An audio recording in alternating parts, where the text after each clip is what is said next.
കാനഡയിൽ ഇപ്പം നമ്മൾ കണ്ടതല്ലേ, ട്രൂഡോയുടെ വലങ്കൈയായിട്ട് നിന്നുകൊണ്ട് അവർ ഇന്ത്യയെ കൊച്ചാക്കാനല്ലേ ശ്രമിച്ചുകൊണ്ടിരുന്നത്.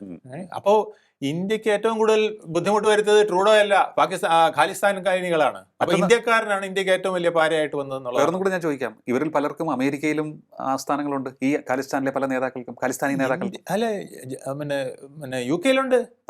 നമ്മുടെ വിദേശകാര്യമന്ത്രി അവിടെ ഒഫീഷ്യൽ ഫോറത്തിൽ ഒരു ഡിസ്കഷന് പോയിട്ട് ഇറങ്ങിയപ്പോൾ ഇന്ത്യൻ പതാക വലിച്ച് താഴെ ഇട്ടിട്ട് ഖാലിസ്ഥാൻ പതാകയുമായിട്ട് ഇന്ത്യൻ വിദേശകാര്യമന്ത്രിക്ക് മുർദാബ വിളിച്ചുകൊണ്ട് വരികയാണ്. എന്നിട്ട് തൊട്ടടുത്ത് വരുന്നവരെ അവരുടെ പോലീസ് നോക്കി നിൽക്കുകയായിരുന്നു. On the spot Indian Jaishankar വിദേശകാര്യമന്ത്രി പ്രതികരിച്ചു എന്നുള്ളതാണ്. ഇത് ഞങ്ങളുടെ രാജ്യത്താണെങ്കിൽ നടക്കില്ലായിരുന്നു, നിങ്ങളുടെ കഴിവുകേടാണെന്ന് അദ്ദേഹം അവിടെ വെച്ച് പറഞ്ഞു.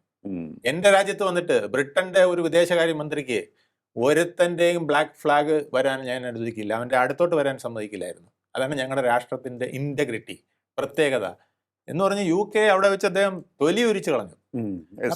അത്രയ്ക്ക് നമ്മുടെ നേതാക്കളെ ഡിമോറലൈസ് ചെയ്യാൻ, അവരുടെ ഉദ്യമങ്ങളെ ഡിമോറലൈസ് ചെയ്യാൻ ഒക്കെ ശ്രമിക്കുക എന്നുള്ളത് ഈ വിദേശ ശക്തികളുടെ ഒരു വലിയ ശ്രമമാണ്.